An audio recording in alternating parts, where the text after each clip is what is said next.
Hey everybody, and welcome once again to another interesting RV story. My name is John DePietro, and today we are speaking with someone who ran from the virus, 1,500 miles up the East Coast, running from the virus. His name is John Rand, and he joins us safely from his home in Shrewsbury, Mass. And John, welcome to a show that we don't have a name for. Thank you, John. So you have a very interesting RVing story because, as we had mentioned earlier when we were talking off camera, you kind of began your married life, the first year of your married life, kind of being a hippie in an old Greyhound bus or a Fox bus or whatever it was, but it was a real bus. Yes, it was a 40-passenger bus. Go back to those days and let us know what was going on then. Well, my wife and I were graduating from college. We were engaged to be married. I expected to be drafted. I had a draft number of 12, for those of you who go back that far. And to everybody's surprise, including my own, I flunked the physical. So there I was graduating with no idea what I was going to do next. And we decided if we're going to be broke and we're going to be married, we might as well do it someplace interesting. So we bought a used passenger bus. Actually, it was a charter bus from a bus company in Maine where we lived at the time.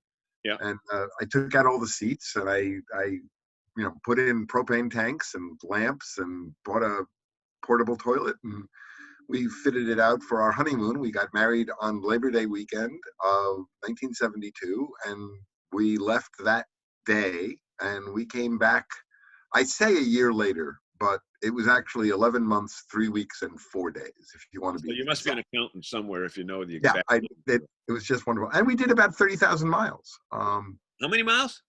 30,000. That is a lot of miles when you figure the average RVer only does between 6,000 and 7,000 miles a year. Again, that's on average, so many more will do many more, and others will do less as well. So this last trip, we're moving ahead, 48 years.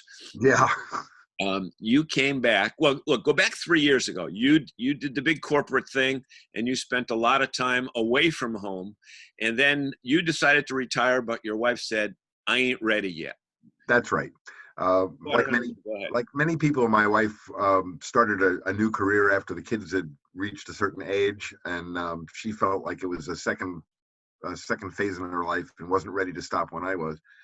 And luckily, our relationship is good enough for me to say I'm going to leave and not come back for a while. And her attitude, more or less, was good. Get the heck out of here. So I left 3 years ago in a car, and one of my objectives was to track down the RV which we eventually bought, which is a 28-foot Winnebago Sunstar. Okay. And I found that vehicle. Right, you found that somewhere, and you said, I'm going to go find it. I did the online search for it. I found it in Houston. I drove to Houston. I looked it over. I put a deposit on it. I continued my trip for several weeks, came back to Massachusetts, and flew down and took possession of the Winnebago that year. And then, for the last 2 years, I've used that vehicle to travel during January, February, and March. Okay, so you've set it up so you take off, you can FaceTime and Zoom and all those other things, so you're exactly. like out of touch but not out of mind. I guess that's probably a good phrase for it. So this time you were like out on the West Coast for a while, and then you did what a lot of people from New England do, growing up in New England.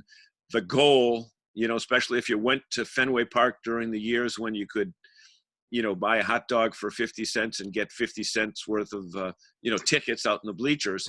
You said, I'm going to JetBlue Park and seeing the. Absolutely. Tell us what happened to your plans when you were heading into Florida. Well, as I came across Louisiana, I realized I'd better buy the tickets. So I got online and I bought tickets, and I had a couple of games lined up, and I worked visiting some friends in Florida and Tampa and such, till I got down to Fort Myer, and then I had reserved a campsite down there. About 5 or so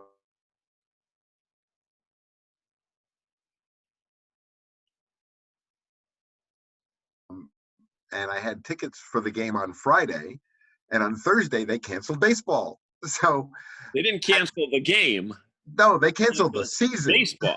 Okay. Yes, exactly.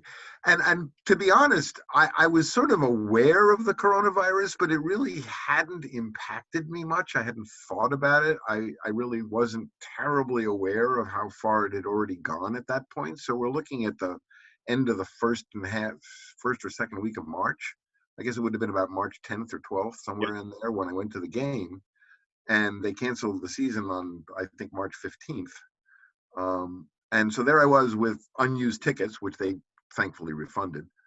And I said to myself, well, if I can't go to the ball game and this virus thing seems to be serious, I probably ought to get home.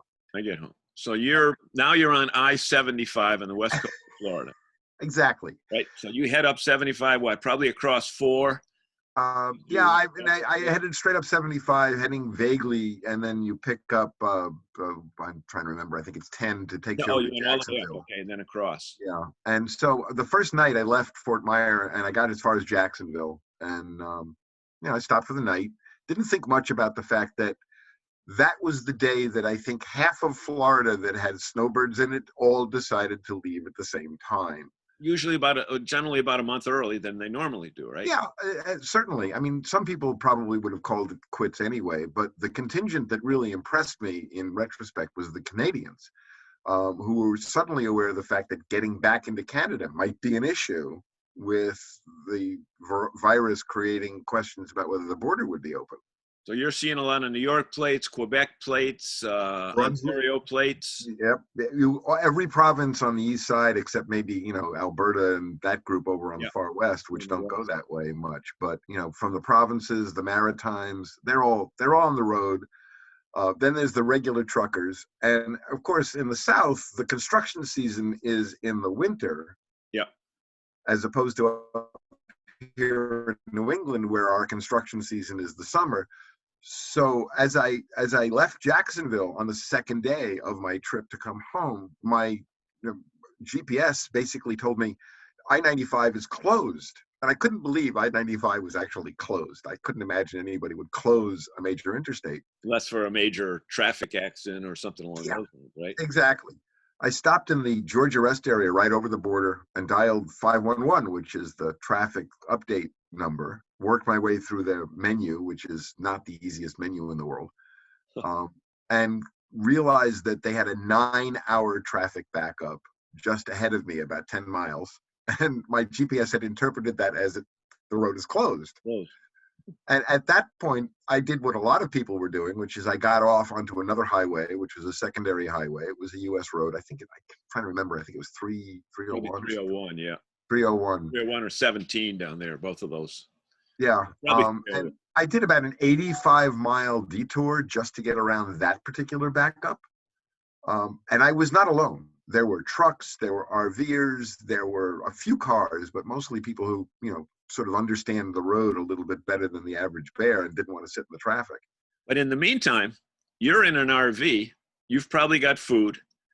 You've got your restroom facilities. Yeah. And you've got the capability that if you had to pull over because of traffic, I mean, put it this way, wasn't it much nicer being stranded in your RV than prior when you were in the car? Yeah, although I did briefly think about the idea at one point of just joining the traffic back up, pulling over to the side, putting out a sign that says restroom for rent and making money on the deal. But I resisted the impulse. Oh, that was a good idea. But you made it what, up to Pennsylvania, and tell us about your night at Cabela's. Well, I got through the first couple of states, and then I didn't want to approach New York City because that's just horrible. So I started to work my way west to come up into Pennsylvania, up through a more westerly route, which would take me back up through the center of Pennsylvania, and I would catch it there. And just before I got to Pennsylvania, they closed all of the rest areas in Pennsylvania. Literally closed them. I mean, they roped them off, so you couldn't even get off the highway. Never mind closing the restrooms, they closed the rest areas entirely. That didn't last, but I happened to be there when it did. So, GPS, what do I do? Where's there, you start looking for Walmart parking lots or someplace like that. And there was a Cabela's. I was about, I think, 50 miles out of west of Allentown, and one of the biggest Cabela's in the world is right there. So I pulled over, and it looked like somebody had just decided that Cabela's was going to be a campground. There must have been 50 RVers in that parking lot that pulled in within an hour and a half of each other. It was an enormous assembly of vehicles. Half of them Top of Canada. the big mountain that's up there. That's right, and it's a lovely place to park, by the way. And they were probably not even opening the stores, so I don't think we were in anybody's way. But out of courtesy, you don't come in too early and you don't stay too late in the morning. Don't take advantage of it and just show good manners. But I walked around the parking lot and just look at license plates, which is one of my habits. And at least half of them were people trying to get back into Canada. The rest were from all points, New England, New York, what have you. But it was really kind of odd. I mean, everybody was scattered around. It was almost like the RVs were doing social distancing. Nobody was parking next to each other. It's good. It's good. So you ultimately made it back, and you're fine. You weren't impacted by physically by the disease itself. What would you say, John, to a family that might be in similar situation than you? That says, either we're both retired, but we're going to wait a few more years and that type of thing. Are you glad you didn't wait before you wouldn't have had this adventure to talk about? You wouldn't be talking with me if this adventure didn't take place. I think there are different people approaching RV life in different ways. I mean, for my family, we're not looking at becoming full-timers, but we enjoy the tourism aspects. We enjoy seeing national parks. We enjoy going to different places. And the country is a wonderful country, and you can take it for granted, and we try not to. So I think even anticipating retirement, we were thinking of the RV as a vacation tool, even for relatively short trips. But for me personally, to take advantage of the RV sooner rather than later, it also means that there's a learning curve to every vehicle. There's a learning curve to RV life, and I needed to sort of update myself since I was 47 years out of date. Right, exactly. So I'm taking that as a yes. This is cool. It's not for everybody, right? No, I don't. I think for some people, you go in your RV to a place and stay. Yep. My attitude is I go to a lot of different places and keep moving. So for me, that's just been incredibly rewarding. I love meeting the people everywhere. I mix up, campgrounds and parking in parking lots. I don't want to make the Cabela's experience sound like it's every night. Yep. Exactly. But in that particular case, you were in a hurry to get home. We've got a minute left, but I know there was another couple of things that you said you want to talk about. Talk about the laundry room fire and the Texas dust storm. We've got about a minute and a half. Well, one of the odder experiences I had was being in a campground in southern Arizona, right near the Mexican border, actually, but kind of off the road. And they had a limited, restaurant and laundry room facility as part of the campground. And someone who actually worked there put rags or something from the restaurant into the dryer, and the dryer had gone bad and it started to burn. And the next thing I know, they're putting out the fire in the laundry room. So the end of my campground experience there was watching the laundry room pretty much burn down. And then Texas dust storm. I've never, I've flown in and out of Texas, but I've never driven much in there. And people say driving in Texas is like another country, I guess. Well, actually, it's several countries. Texas is big enough to be more than one. West Texas is very different from East Texas, and this is West Texas. I was coming down from Carlsbad Caverns and ran into a dust storm, and basically the road in and out of Carlsbad Caverns is a secondary road, and it's 120 miles from Carlsbad Caverns to anything in particular. I was trying to get back to I-10. Yeah. And it's about 120 miles, and I'm literally 5 miles into this, and the road is under construction. And the sign said, under construction for the next 110 miles. Okay. So it's not like you had somewhere to pull off. Right. And so they'd taken a 4-lane road, made it a 2-lane road, 1 lane in each direction. And just a couple of miles into that, and this dust storm comes up, and you couldn't see a car length in front of you.